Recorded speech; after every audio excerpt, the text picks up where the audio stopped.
I never thought my marriage would end because of something as small as a piece of paper. A letter, folded so neatly, tucked away where it wasn't meant to be found. But that's how life works sometimes, isn't it? It's rarely the big blow that breaks you. It's the quiet detail, the one thing you stumble on by accident, that cracks your entire world wide open. I can still remember the way my hands shook when I unfolded it. The smell of her perfume clinging faintly to the page. The sound of my own heartbeat thundering in my ears. That moment is etched into me like a scar. I can never forget it. And I can never forgive it. But before I take you to that night, before I tell you what the letter said, I need to explain who I was, who we were, and why everything that came after hit me like a freight train. My name's Daniel, but everyone calls me Dan. I'm from Columbus, Ohio, born in 1986, raised in a pretty average middle-class family. My dad worked at a tire plant. My mom taught 3rd grade, and life was simple enough back then. Baseball in the summer, snowball fights in the winter, bonfires in the fall. I was the kind of kid who believed in fairy tales. Not in the Disney sense, but in the sense that if you worked hard, loved honestly, and did the right thing, life would work out. That naive optimism stayed with me longer than it probably should have.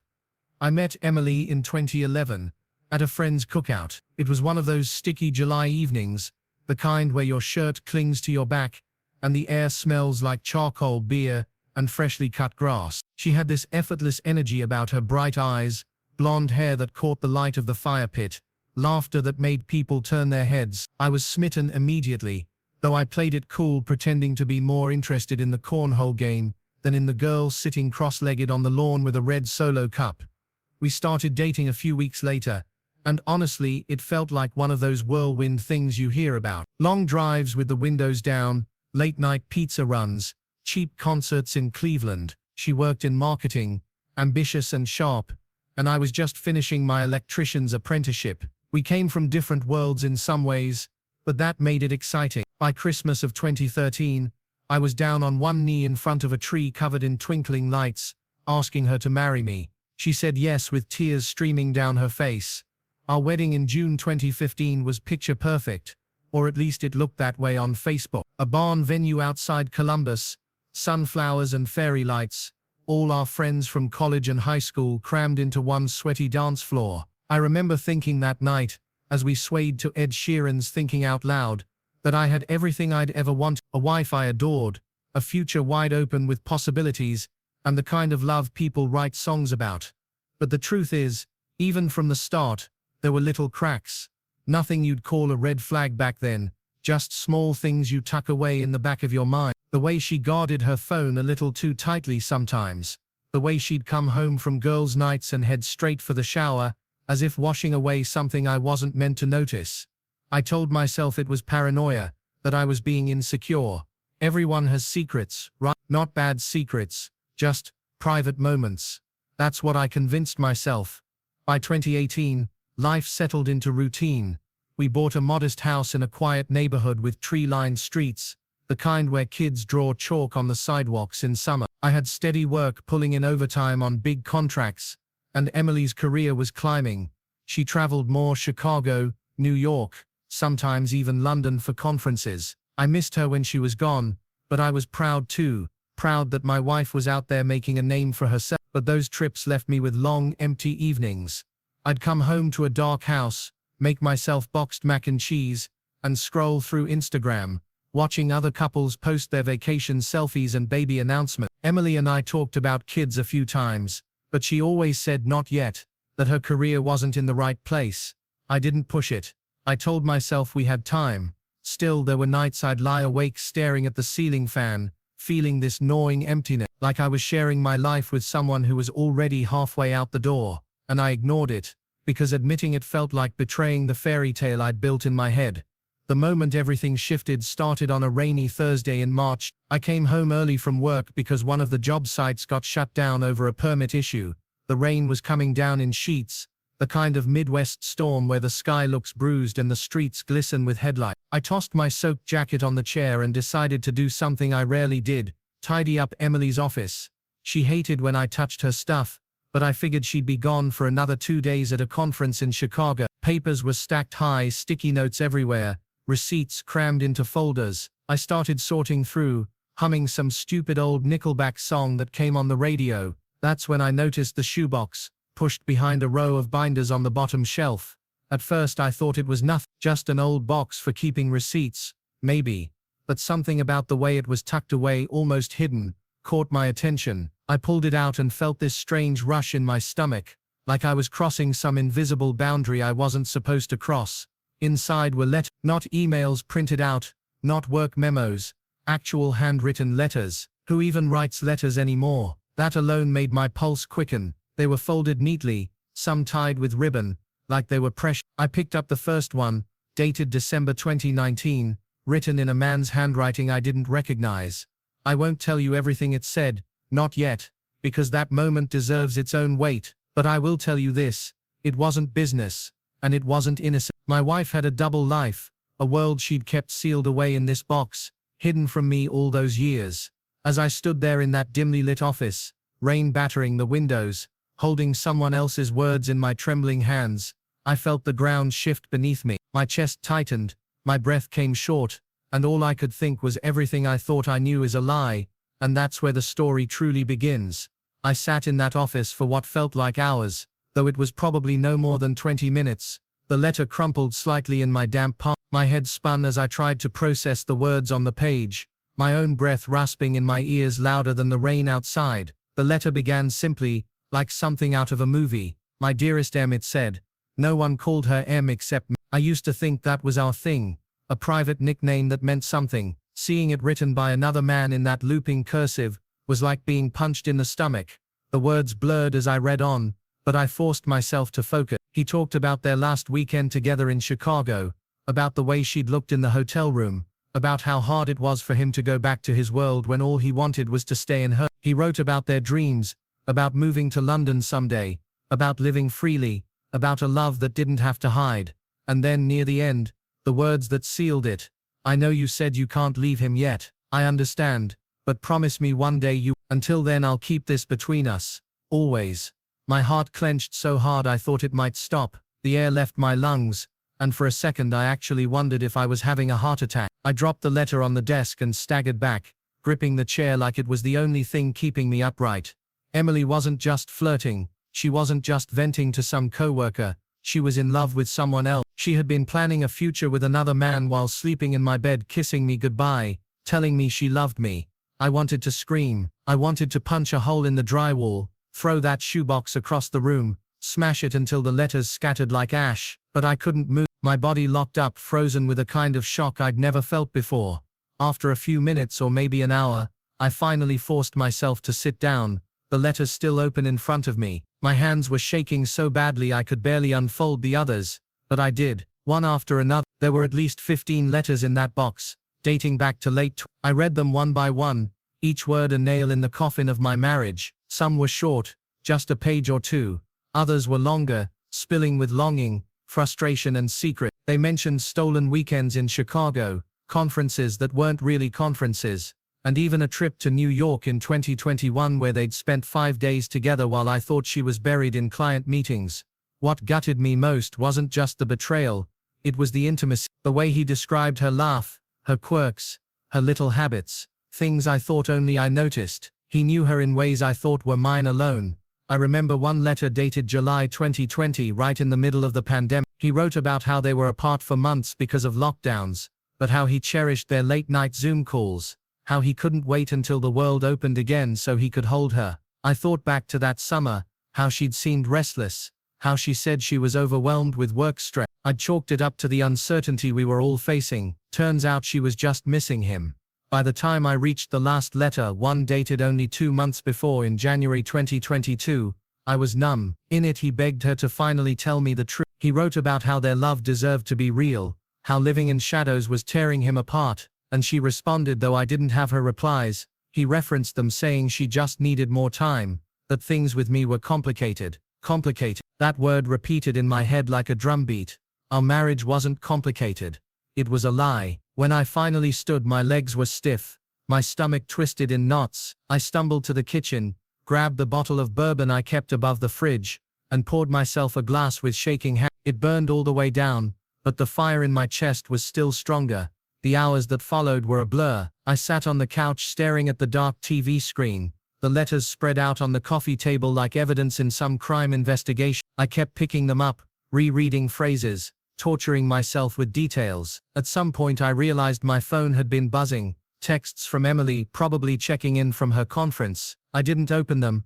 I couldn't. Instead I spiraled. I thought about every year of our marriage, every holiday, every anniversary, the cabin trip in the Smoky Mountains in 2016 where we hiked to waterfalls and carved our initials into a tree. The time we adopted a dog, Max, from the shelter in 2019. He's a golden retriever, our fur baby, we used to say. The night I surprised her with tickets to Hamilton in Chicago for her birthday, and all those memories, all those moments I thought were ours. And now I wondered if she'd been sneaking away to him before, or after, if she'd been texting him while lying next to me. The thing about betrayal is it doesn't just hurt in the present, it infects the past. It rewrites your history. Every happy memory becomes suspect. Was she really happy, or was she thinking about him? At some point in the night, probably close to 3 a.m., I made a decision. I wasn't going to wait. I wasn't going to let her walk through that door in 2 days, kiss me on the cheek and pretend like everything was fine. I needed the truth, and I needed it now. I checked her flight details in our shared email. She was due back from Chicago Friday evening, but if I knew Emily, she'd be home earlier. She liked to beat the weekend traffic. I decided I'd confront her the second she walked through that door. The next day passed in a haze. I called off work, claiming I had the flu. I couldn't face anyone. I couldn't even face myself in the mirror without seeing the hollow-eyed broken man staring back. I barely ate, just drank coffee until my stomach churned. Friday came, cold and gray with a thin layer of frost on the ground. I sat in the living room with Max curled at my feet, the letters still spread across the table like a battlefield. When I heard her key in the lock around 6 p.m., my chest seized. She came in all smiles, suitcase rolling behind her, the scent of her perfume drifting in with her. She kissed my cheek, told me she missed me, asked about my week. I just stared at her, my mouth dry, my hands clenched. Finally I stood, picked up the shoebox, and placed it on the table between us. Her face went pale instant. I'll never forget the way her eyes widened, her lips parted slightly, her breath caught in her throat. She didn't even try to play dumb. She knew what I'd found. My voice was hoarse when I finally spoke, though I don't even remember the exact words. I know I asked her how long. I know I asked her why. I know I shouted, cursed, demanded answers. She cried, tried to explain, said things like she didn't mean for it to happen, that she loved me but she couldn't let him go. And in that moment, something inside me snapped. I realized I couldn't compete with a ghost of a life she'd already chosen in her heart. I couldn't rebuild trust when she'd been lying to me for years. I couldn't forgive letters that painted her as someone I didn't even recognize. Our marriage ended that night, right there in our living room, with a shoebox of letters between us and tears streaming down her face. I told her to pack a bag and leave. I couldn't even look at her. She begged me to talk, begged me not to throw away everything we'd built. But the truth was, she'd already thrown it away. I was just the last one to realize it. When the door slammed behind her, I sank onto the couch, Max pressing his warm body against me, as if he knew I was breaking apart. I sat there until dawn, staring at the letters, my world in peace. And that's how the life I thought I had, the marriage, the love, the fairy tale, ended with ink on paper. The morning after Emily left, I woke up on the couch with my head pounding and my mouth dry. The letters were still scattered on the coffee table, the shoebox tipped onto its side, one page half bent under a beer bottle I didn't even remember opening. For a split second, before my brain fully caught up, I thought maybe it had all been a nightmare. But then I saw her suitcase was gone, Max whining by the door like he expected her to walk in any second, and reality came rushing back. My marriage was over. The strange thing about heartbreak is that life outside doesn't stop for it. The sun still rises, bills still show up in the mailbox, neighbors still wave when they walk their dogs, but inside it felt like time had frozen. I was stuck in that moment, her pale face, the shoebox between us, the way her voice cracked when she begged me to talk. I replayed it over and over in my head, torturing myself with every detail. I spent that first weekend in a haze. I barely ate, coffee in the morning, whiskey at night, maybe some cold pizza in between if I remember. I let Max out into the yard, and threw a ball half-heartedly, but he kept bringing it back with that hopeful look dogs get, like he couldn't understand why I wasn't playing like I used to. I wanted to explain it to him, to tell him his mom wasn't coming back, but the words stuck in my throat. By Monday I knew I had to go to work. I couldn't call in sick forever, and I needed the distraction, but showing up at the job site was brutal. The guys joked and cursed, like usual, but I felt like I was moving underwater. Every sound was muffled, every smile. When someone asked how my weekend was, I just muttered fine and changed the subject. I wasn't ready to tell anyone. Saying it out loud would make it too real.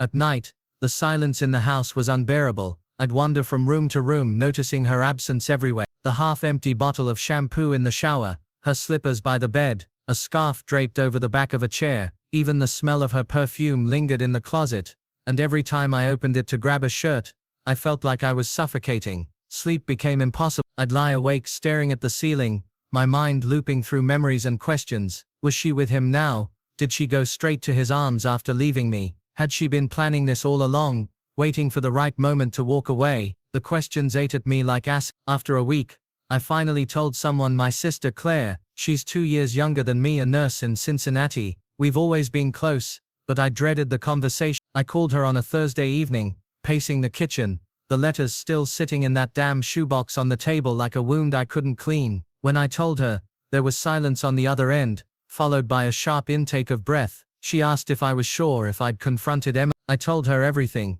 The shoebox, the letters, the fight, the way Emily begged me not to end it. Claire's voice was steady, but I could hear the anger simmering beneath. She told me I deserved better, that I couldn't blame myself, that Emily had made her choice. I appreciated her words, but they bounced off me like rain on a windshield. I didn't feel like someone who deserved better. I felt like a fool. Words spread quickly after that, as it always does. My parents called, their voices heavy with shock and sympathy. My mom cried, said she never liked how distant Emily had become lately, but she never imagined it was this. My dad, a man of few words, just said he was proud of me for not putting up with lies. Friends texted, some offered to take me out for beers, others sent those awkward thinking of you man messages. I appreciated it all, but none of it filled the hole in my chest.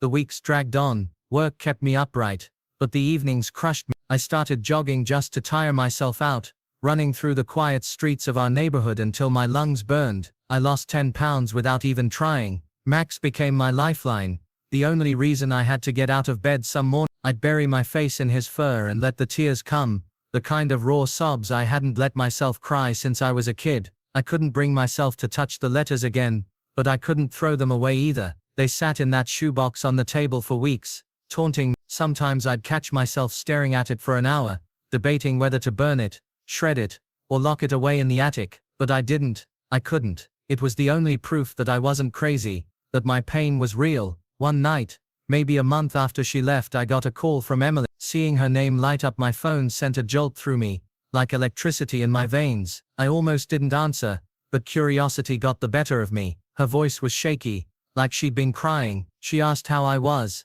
said she missed me, that she didn't know what to do without me. She admitted she was staying with a friend, not with him, though I didn't believe it. She begged me to meet her, to talk things through. I almost said yes. God, I wanted to. Part of me still loved her, still craved her touch, her laugh, the way she used to curl up next to me on the couch during thunderstorms. But then I pictured those letters, the way she promised him a future while sharing mine, and I hardened. I told her I couldn't. I told her our marriage was over. She cried, said I was making a mistake, but I hung up before I could break. After that, I blocked her number. It was the only way I could breathe.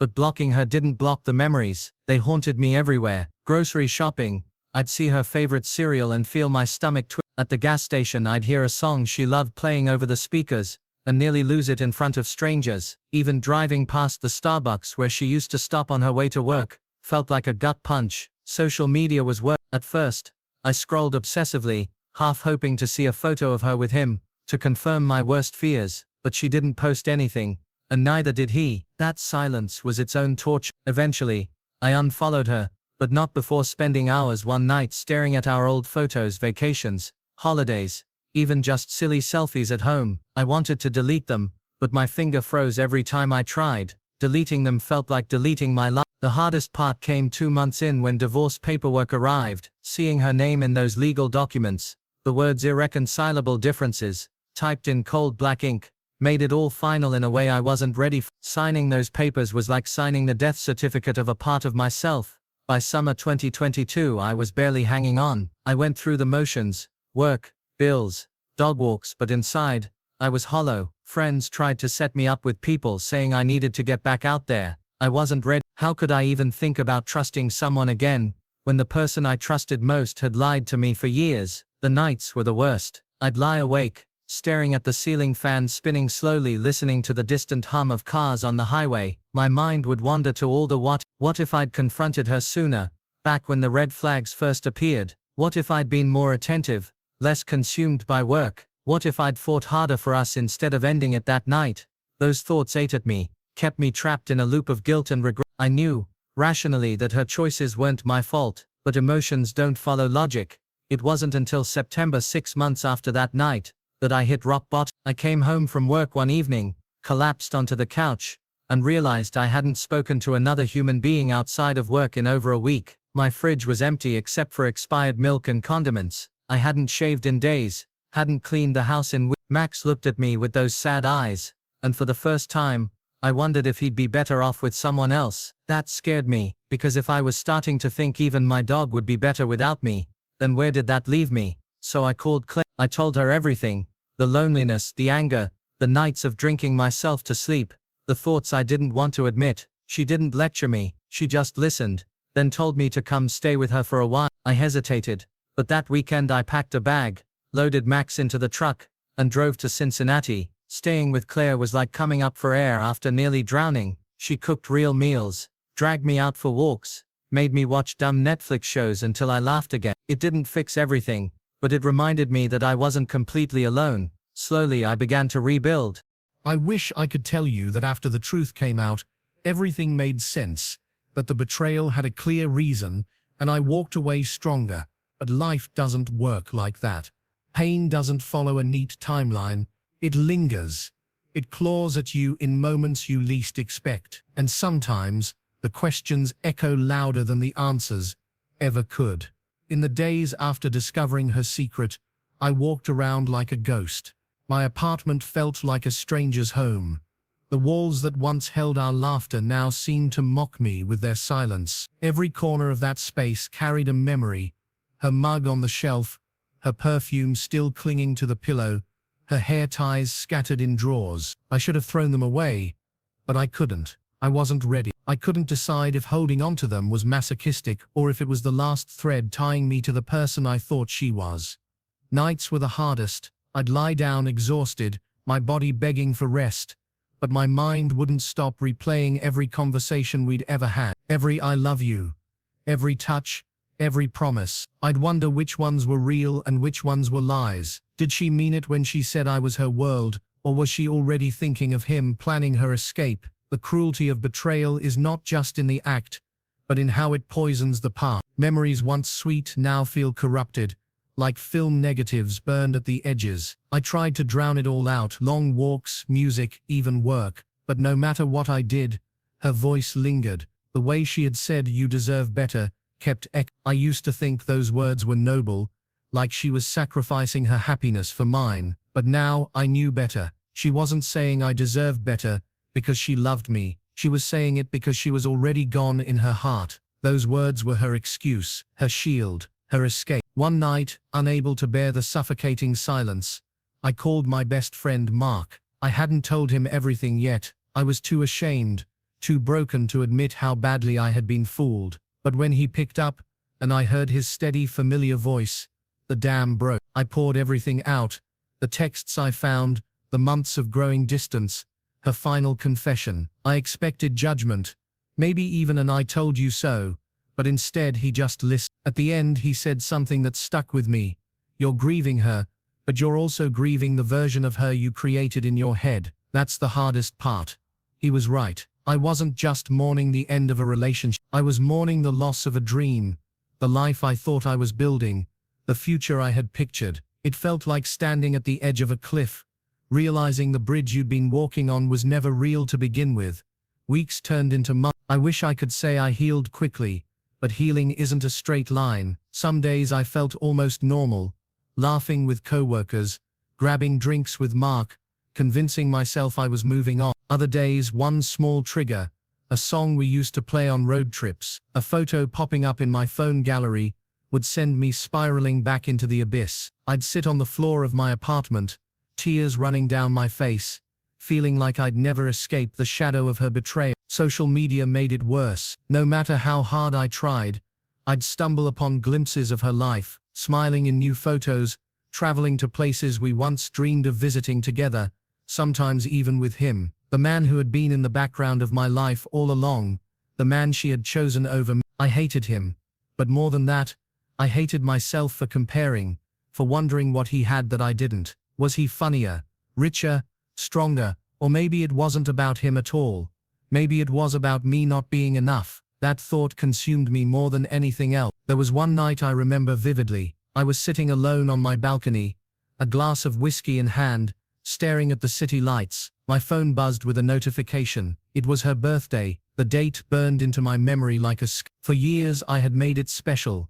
Cakes, gifts, handwritten letters. I almost typed out a message, something simple like happy birthday, but my fingers froze over the screen. Why was I still holding on to the urge to reach out to someone who had shattered me? Why was I still making space in my heart for someone who had replaced me so easily? I put the phone down, turned it off, and cried until dawn. The hardest part wasn't the loneliness, it was the loss of trust. Not just in her but in myself. I kept asking, how did I not see it? How did I ignore the signs? How could I have been so blind, so naive? It made me question everything. My judgment, my worth, even my ability to love again. If I couldn't see the truth then, how could I trust myself to see it in the future?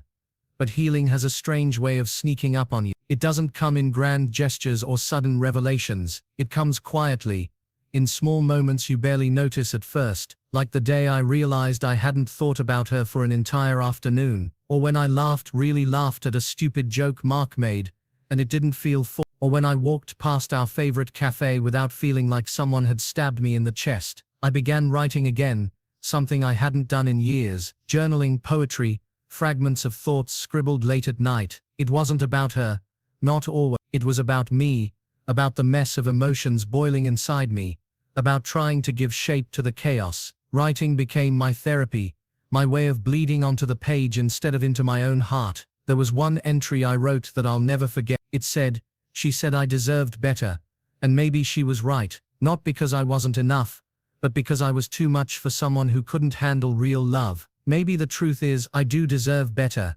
Better honesty, better loyalty, better." That was the first time I began to believe it.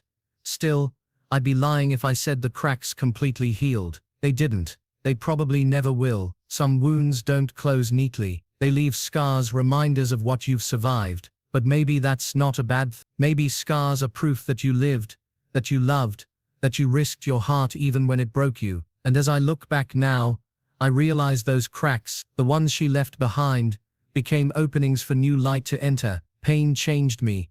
Yeah, it hardened me in some ways, but it also deepened me. It taught me to value the people who stay, the ones who don't run when things get hard. It taught me to set boundaries, to listen to my instincts, to never ignore the quiet alarms my heart tries to sound. Most of all, it taught me that her leaving wasn't the end of my story. It was just the end of a chapter, because life has a cruel way of tearing you apart, only to rebuild you in ways you never expected. And though I couldn't see it then, the cracks she left behind were just the beginning of the man I was meant to become. It took a long time before I could finally breathe again without the weight of her betrayal pressing down on me. Months turned into a year, and slowly, almost imperceptibly, life began to stitch itself back together. I didn't wake up one day feeling fully healed.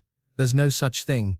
But I began to notice moments of peace I hadn't thought possible when the letters were still lying on the table and Emily's perfume haunted every corner of my apartment. I moved out of the house we had shared. It was too full of memories, too heavy with everything I had lost. I found a smaller apartment closer to downtown Columbus, with a balcony overlooking a small park where kids played and joggers ran in the early morning. Max came with me, of course, his tail wagging the whole way as if he knew we were starting a new chapter together. The first night in that apartment, I unpacked the letters from the shoebox one last time. I didn't read them. I didn't need to. I just held them in my hands, felt their weight, and then almost ceremoniously, I put them in a drawer, closed it, and left it alone. The act didn't erase the past, but it signaled something else. I was ready to stop living in it, Work became a grounding point. I dove into projects, took on new responsibilities, and found satisfaction in tangible results that weren't tied to someone else's choices. I built something with my own hands, repaired circuits,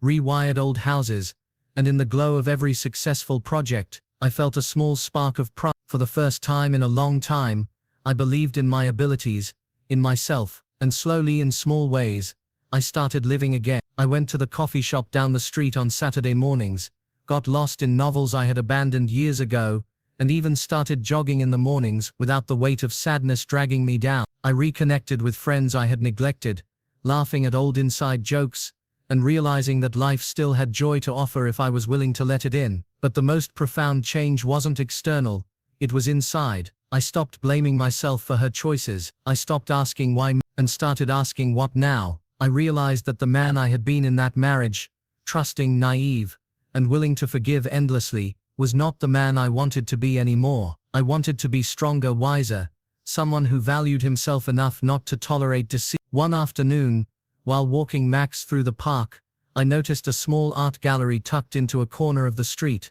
I had always loved photography and painting, but never had the courage to explore it seriously. That day, something in me shifted. I went in. The walls were lined with vivid paintings, photographs capturing fleeting moments, a child catching snowflakes, a storm over Lake Erie, a couple holding hands on a foggy morning. I wandered the gallery, absorbing the colors, the light, the stories frozen in frame. I realized that I had been living in a grayscale world, drained by betrayal, missing the nuances of life. I signed up for a photography class that week. At first, it was awkward. I was rusty, my hands uncertain with the camera, but I persisted. And as I began capturing moments, the golden glow of a sunset over the river, Max's nose pressed against a fence, the steam rising from a cup of coffee on a chilly morning, I felt alive again. Each photograph was a testament to the fact that life moves forward, that beauty exists, even when heartbreak has carved out empty spaces in your heart. It wasn't an overnight transformation. There were nights I still lay awake,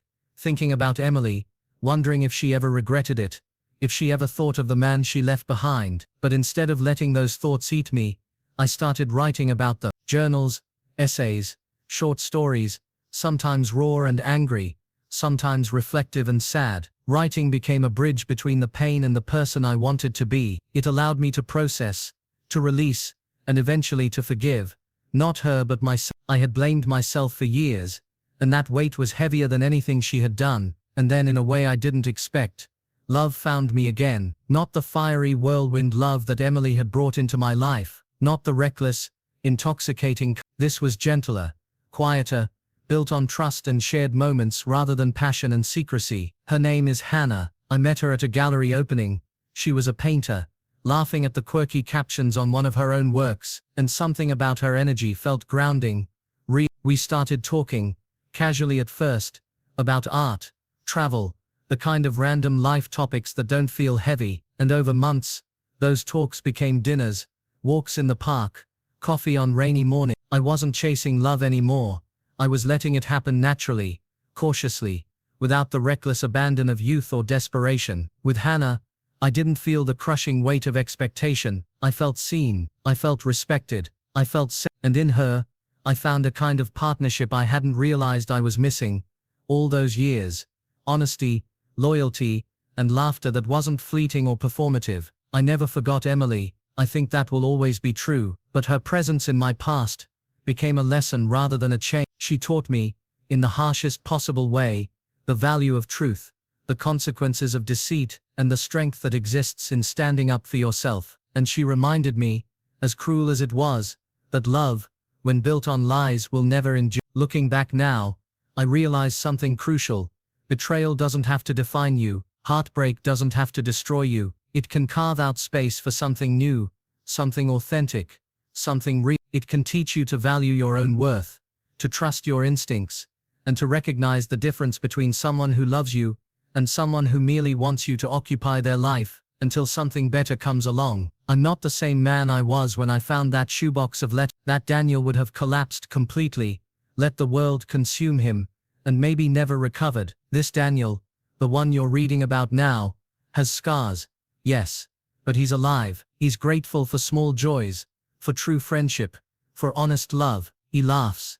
Even on bad days, he cries, but those tears are cleansing, not destructive. He still remembers, but he doesn't linger. And sometimes, when I walk through that same park where I first noticed the gallery, and Max runs ahead chasing squirrels, and Hannah holds my hand, I catch myself thinking, life didn't end when my marriage did. It began again, slowly, painfully, beautifully, and for the first time in years, I believe in the possibility of happiness without compromise, without lies, and without fear, because in the end, we survive the worst things that happen to us, and if we're lucky we learn to thrive despite them. I found the hidden letter that revealed her double life. It destroyed our marriage that night, but it also forced me to rebuild myself, to see clearly, to embrace life in a way I never could have before. And now, with scars that remind me of pain and strength that reminds me of survival, I can say this: I am whole again. Not because I forgot, not because I forgave, not because the past changed, but because I chose to rise, and rising, I learned, is the only way to live.